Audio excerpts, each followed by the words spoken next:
the price can potentially go wild. And this is something which world leaders, I'm afraid, are just simply not aware of.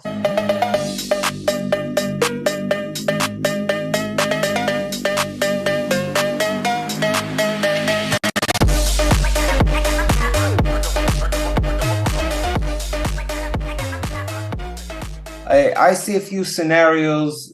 Okay, the normal scenarios that things persist the way they are. We've mine supply of silver has probably topped in sometimes around 2016, and it has been falling gradually. And let's assume this trend continues, and we're going to have a little bit less silver every year incoming to the market, and a little bit more silver consumed, for instance, in solar panels, which, this is an industry which is expanding. And we're going to have a mild shortage, which is going to force the price to rise again, slowly, at least at first slowly, so the market can balance and demand can fall to meet the supply.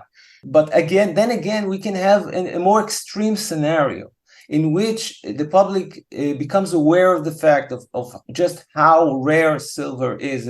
And frankly, this is the scenario which I find to be most probable, because nowadays we have this investment, this speculative mindset which has been inculcated to the public. The public in the United States, in Europe, in the entire world, as a matter of fact, they've been taught that they should speculate, and this is one of the outcomes of inflation. People are forced to speculate in order to try to preserve their purchasing power.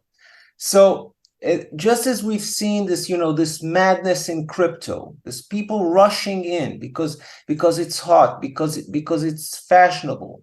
Suddenly, yes, people are rushing in, and we saw just a glimpse of it in the original silver squeeze event.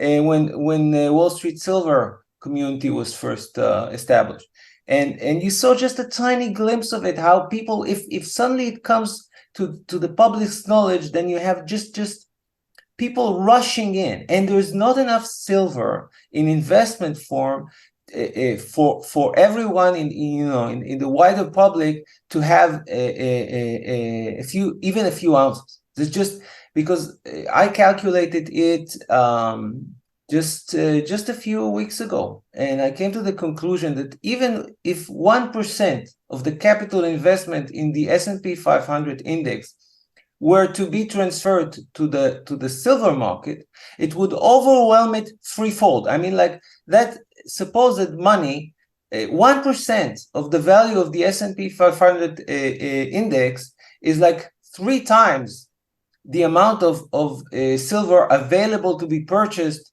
in investment form coins and bars.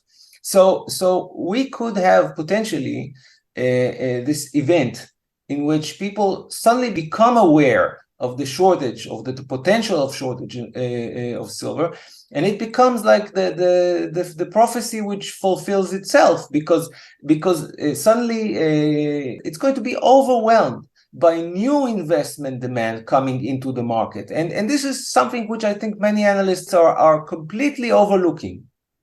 Your administration, the Biden administration in the United States, they're talking about transitioning into, renewable energy.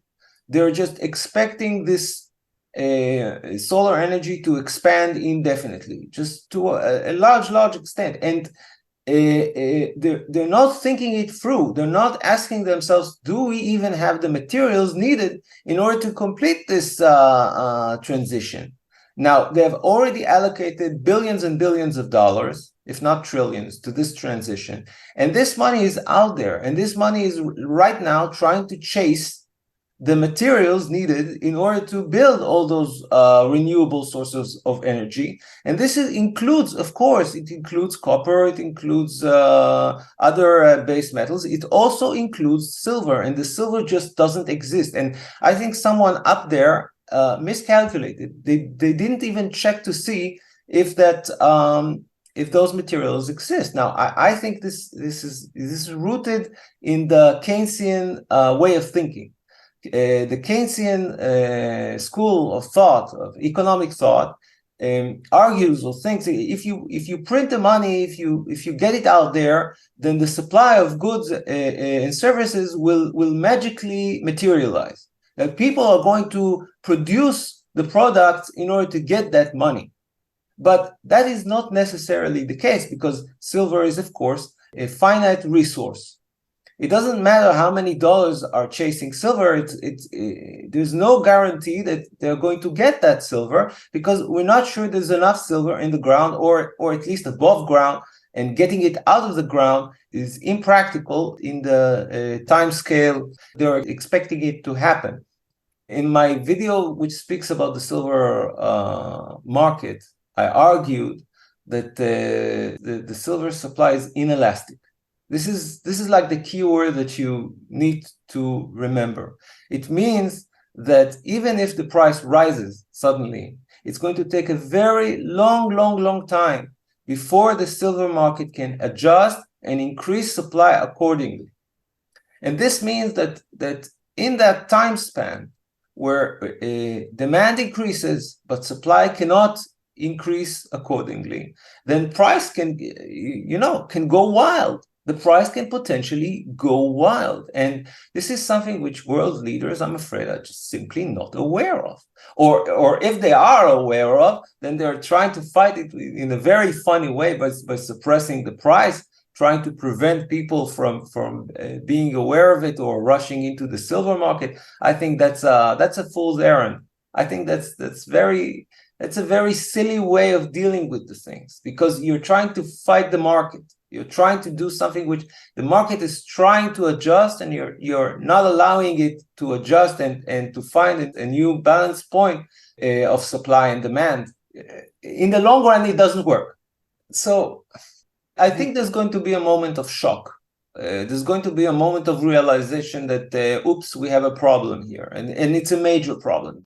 Only when the shortage hits will they realize just how profound it is, because there's a tiny amount of silver in every piece of electronics we use. Of course, all the weapons, all the advanced weaponry that we use today in wars, there's just a tiny amount of silver in each of those applications, but it's absolutely necessary. And you'll have to turn the entire industry on its head in order to avoid or reduce the amount of silver that you need to produce those products. And by the way, I think there's a possibility that even when we reach this shortage, the official price of silver won't move. Interesting. Yes, there's a possibility. Why do I say that? Why do I think so? Because we see what happens with currency, which are devalued in states, in countries where you have hyperinflation. You have the official exchange rate of the currency to dollars, right? And you have the true exchange rate. If you go to a person, in the streets, a business, and you try to exchange the local currency for dollars, you're going to get the true exchange rate. So there's the official price of the currency and the true price, the market price of the currency, and they are not the same. And I suspect that it's going to be very similar with silver and perhaps other commodities. You're going to have the official price of silver could be, it could remain $25 an ounce. But if you go out and try to get some, you won't be able to get any. Or if you are going to get some silver, it's going to be some crazy price that has nothing to do with that $25 an ounce. This is what we call the bifurcation. There's a complete disconnect between the official price and the market price. So I think I see, as I said before, I see a possibility in which silver runs out slowly, very gradually, and then you could see it last till 2030, 2040, 2050. We don't know. But there's also a scenario in which it runs out quickly, like tremendously quickly, like incredibly quickly. And I don't think this kind of non-linear event is, I don't think anyone in the industry is seriously thinking about it, seriously considering it.